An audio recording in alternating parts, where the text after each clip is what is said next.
Hey guys, FilthyRobot here. Gonna talk a little bit about my pre-release. So one of the only upsides, I think, to my computer crashing and dying was that the local paper pre-release that I would not normally have been able to play, which was a Friday at midnight, Saturday twice, and Sunday twice event, uh, was suddenly on the table of things I could do. So I did play all 5 drafts. I took screen captures from 2 of those, or rather, not screen captures because it was an in-person event. I took photos, I guess is that archaic term we use to describe non-digital images or digital images of non-digital things, I guess. I did take photos of 2 of the 3 decks I played. There were 3 single events and 2 team events across those 5 games.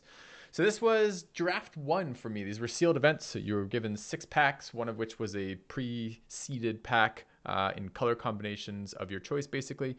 And then you built a deck and played. All of my events were 4 rounds, and I'll talk to you about each of them in turn. This is my first deck. I picked a Dimir flavored set of sealed cards. This is my creatures. I ended up with 2 2-drops, a Goblin Electromancer, and a Dimir Spybug. 4 3-drops, Darkblade Agent ×2, a Legion Warboss, and a Spinal Centipede. 4 4-drops, 2 Muse Drakes, and a Trotta, and a Rampaging Cyclops, and 2 5-drops and a 6-drop, 2 Watchers in the Mist, and a Gatekeeper Gargoyle. This was very much a quintessential blue-black control deck with a red splash for a little bit higher quality creature count and some removal spells is what I ended up with. High quality cards here, all of these. Electromancer is a bit weird in this deck. I don't remember my alternate cards to pick from at this point. It's been a couple weeks now. Didn't get to this video because of all the computer crashes, etc. But I probably could have played somebody different Electromancer. When I look at these cards, though, the card quality, even now, a couple weeks later, when I've had a little bit more experience with this, card quality seems very high here. Muse Drakes are playable cards. Not super exciting cards, but definitely playable, definitely not bad. Atrata, Rampaging Monument, Watchers in the Mist, Spinal Centipede, Warboss, and Darkblade Agents are all very good cards. Gatekeeper Gargoyle is a little bit situational, but still pretty good. And Dimir Spybug's incredible. Electromancer's decent, but he's decent in Izzet decks mostly. Spells were these. I ran 1 Dazzling Lights, 1 Unexplained Disappearance, a Sure Strike, a Lava Coil, a Beacon Bolt, a Notion Rain, a Sonic Assault, a Price of Fame, a Capture Sphere, and a Command the Storm. Splashing red clearly for some removal options and just some high quality cards.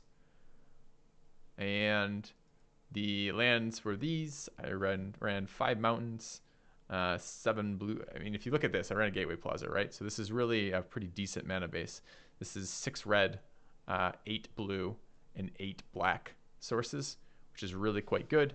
It's too bad I didn't get any Izzet Guild Gates, but having 3 Dimir Guild Gates for this was reasonable. This does count as a gate, so this is actually 4 triggers for the Gargoyle. Gargoyle was okay.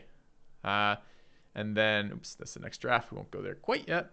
The deck did very well. I went 4-0 with this deck. There was a better Dimir control deck in the tournament. I was quite worried that I would match into them and get blown out. MVPs of this deck were definitely the Watchers in the Mist and the Warboss. Warboss won me like 2 games on his own. Card's fucking nuts. Just takes over this. I had a large removal suite to go with this, though. If you're looking at this, between Dazzling Lights, Sure Strike, Lava Coil, Unexplained Disappearance, Price of Fame, and Capture Sphere, and Command the Storm, and Beacon Bolt, there's a lot of ways I can remove creatures. This just ended up being very control-y with high creature quality. And a number of win conditions between the Monument growing too big, the Spybug growing too big, the flying creatures, or just like Goblin Warbosses and Darkblade Agents taking it over. It was a fairly good sealed deck. I enjoyed playing 3 colors with the appropriate amount of land fixing. We got a little land screwed once or twice, but not too bad. I may have dropped, I think I dropped 1 or 2 individual games, but didn't drop any actual matches, which was pretty nice. It was pretty cool to do a 4-0 on my first sealed draft of Ravnica in person. And it was a midnight game, so I was a little bit worried I'd be playing like shit. I probably did. Pretty sure I missed some triggers across the course of that draft. But as a whole, really fun deck, really fun experience, really good deck. All right, I don't have deck 2 with me. Deck 2 was what in the moment I considered basically a slightly worse version of this deck. I never got to take photos of it. The timing just didn't quite work out. But it ended up being a little bit different. It had a disinformation campaign in it. It was more control-y than this, a little bit slower, a little bit more grindy, less removal, less big creatures. It was a slightly worse deck, but it still did fairly well. I 3-1 with that deck. It got beat by a Boros deck running 13 lands that kept a 1-lander versus me and drew 1-2-3 while I had land problems both games. Which was a little frustrating, but not surprising that a slower version of this deck would get beat by a face deck, so it makes total sense to me. And then the final solo event draft I guess we could look at the rares here. Warboss was one of my 6 rares. Etrata was one of my 6 rares. Do we play any other rares? I think not, right? Uncommon.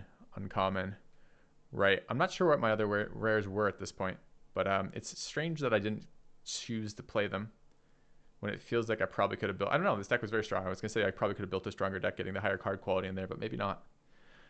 Draft 3, I was really lucky with the sealed. It's not a draft. This is a sealed deck. So this is the creature count. I played Selesnya, which I didn't really want to be in, but I did pick a Selesnya pack for this third sealed event. The first like 4 picks were Boros, and then like the next 3 or 4 picks were like Dimir. And going into that, I'm just like, all right, I'd love to be able to beat Boros. Selesnya is supposed to be able to do that. Let's check it out and see how it went. So I picked up a Selesnya pre-release box, basically.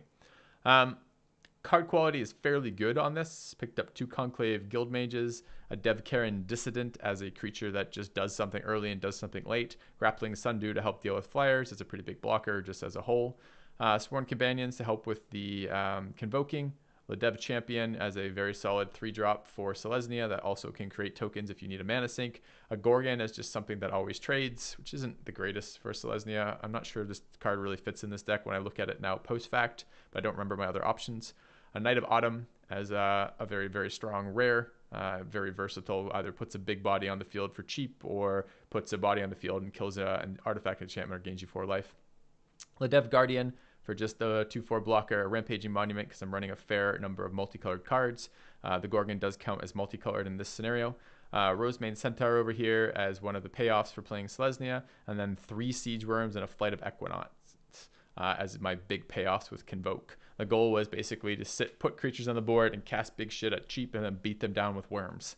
That was the plan. Flight of Equinox never resolved. I never cast this spell. I came out of the sealed event thinking, wow, this card is pretty much unplayable. That even with a deck based around Convoking in a slow format, I still could never get this fucking card to resolve. Now, since then, I've seen it resolve a number of times. I don't mind this card since then, but I left this event very annoyed with that card. Spells were these, a little bit hard to see. Sorry for the photo quality. This was under the. This was actually at the event, not when I got home, because I didn't get home too much later. I ran a Righteous Blow, a Flower Flourish, a Sure Assemble, which I really like. I'll talk about this card in a second. A Join Shields, a March of the Multitudes, 2 Crushing Canopies main deck, a Selesnya Locket, and a Luminous Bonds. Weak on removal here. I was a bit worried going into this. This is part of the reason why I main deck 2 Crushing Canopies. Part of the reason why I main deck 2 Crushing Canopies is because big flyers are really common in this format, and there is a number of annoying enchantments like Disinformation Campaign and Luminous Bonds that and Conclave Tribunal that I really want to be able to deal with. I ran 16 lands instead of 17 using Flower, which was great. I did actually get pretty good value out of both the Flower and Flourish portions of this. Join Shields is a bit of a weird inclusion. I think when I look at the sideboard cards for this, it was basically instead of these cards. I think in retrospect, I'd probably have run Beetle over Gorgon. I like Beetle a lot. I may have run Shieldmate over that Join Shields, but we'll see. I was worried about removal, and Join Shields is kind of a big blowout versus a lot of different things. Hitchclaw Recluses were sideboards versus flyers. The Lockstone and Restorers came in versus Boros. Intrusive Pack Beast I thought maybe would come in versus some sort of board stall state, maybe versus another Selesnya, but I never got them in. The Vigorspore Worms were a similar thought, and I don't think I ever sideboarded those in. 16 lands with 3 Selesnya Guild Gates. Not sure I needed 3 Selesnya Guild Gates. It does slow your deck down a little bit to play them, but it does fix your mana. But it's only a 2-color deck. It's the only 2-color deck I played all weekend. It's just because I had enough rares for it. I got a March of the Multitudes and a Sure, both in my colors, as well as a Knight of Autumn.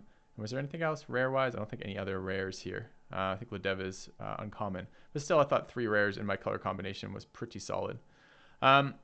MVPs of this deck, I had some really interesting matches with this deck. The final, I went 4-0 with this deck. The final matchup was versus a very solid red-white Boros deck, splashing, had the gate that makes all your multicolors get +1/+1, and was splashing black for a Doom Whisperer. That was my final. So I saw a Tajik in that deck, a shit ton of multicolored cards, and things like Doom Whisperer. And the games are really, really close, and I got to do some really cool things in that game. One of the coolest things, I got to play Assemble at the end of his turn on a relatively close board state where he was ahead of, he was at 23 health and I was at like 6 or something. And I'm getting low. And I got to play an Assemble on the end of his turn to create 3 more green creatures. And then on my turn, play a Flourish and go just like ape shit on him, which was fantastic. I think it was either that game or the other game I alpha'd him for 23 despite having 1 blocker, which was just, as someone getting beat down by Boros all day, I was really, really pleased with that turn of events. And then one of the other games with that was a very similar style ending where I got a March of the Multitudes off with a Flourish on my main phase, which was just huge. Crushing Canopy was probably MVP of this deck. It hit so many targets across the course of time. It was really good. Join Shields was a surprising but very expensive combat trick. Creature-wise, Rose Mains were good. Siege Worms definitely ran people over time. Guild Mages did a little bit of work, but not a lot. I actually had a fair number of things to cast. I don't think any games were particularly decided by that. I maybe generated a couple tokens in 1 or 2 stall board states before something changed that up. Overall, the deck was fairly solid, especially for a sealed deck. I mean, when I look at this looks almost draft worthy. It looks almost like I put together a drafted deck on this, but this was just the cards in my sealed packs. So some pretty strong packs overall. I would have liked to have played Boros in this event, and I went into day 3. So again, the first game was on Friday night at midnight, and then the second solo event was Saturday at noon, and then the third solo event was Sunday at noon. And I went into that third solo event really wanting to play Boros, but I said the first like 4 picks or 5 picks were Boros, and they just disappeared. Like the packs, all the Boros seeded cards were gone, and I didn't open Boros in the stuff that I did open up. What else? Day 1 was 50 plus. I think day 3 was 30, 35, something like that. So it did go down in number of people, but we got 4 rounds out of all of them, which was fun. I liked that slightly more extended game setup. In sealed, I chose to draw versus everyone except Boros, which I think was probably right. I think in sealed it slows down a little bit. I think there's a lot of value to be had by getting that extra card. It makes your hand selection a little bit easier. You have to be a little bit less concerned about keeping 2 landers, for example.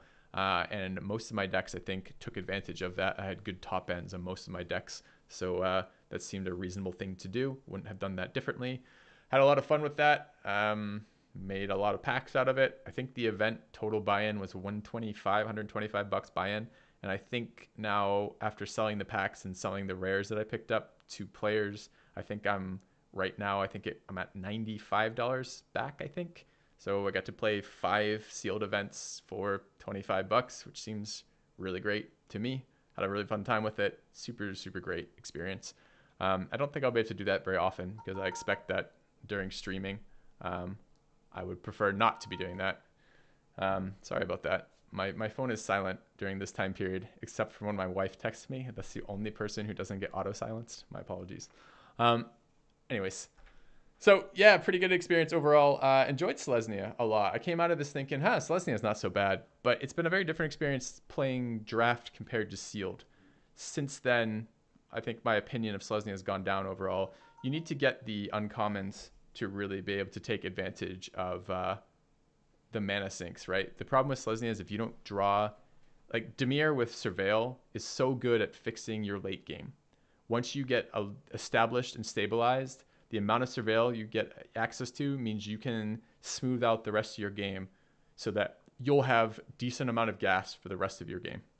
That's not true of Selesnya. Selesnya, to go off, needs to have good draws, good curve draws to take advantage of Convoke and get early pressure.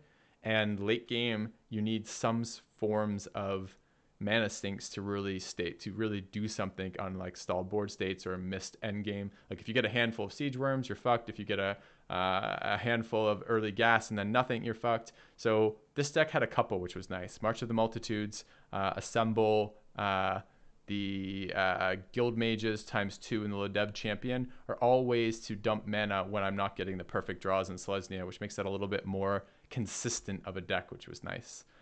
Since then, I think my current ordering of strength in draft is probably Boros and Dimir on the top, with Is It a close second, and Is It really only being a second because it's such a pain in the ass to get the cards you need for it. But if you get the cards you need for it, I think Is It is maybe the best, with Selesnya in 4th and Golgari way back in 5th.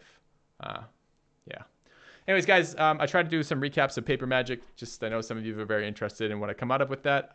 They'll be a little bit better when they're a little bit sooner in time after the event, but this one has been delayed so long because of my computer issues. Sorry for that. Hopefully this is still a little bit fun for you guys, and I will look forward to telling you about this upcoming week's draft. After I've done it, it will be my first sealed, or not first sealed, my first draft of Ravnica with real-life players at a real-life table, and I'm really looking forward to that this coming week. Anyways, guys, thanks for watching. Hopefully you enjoyed it. I'll see you soon.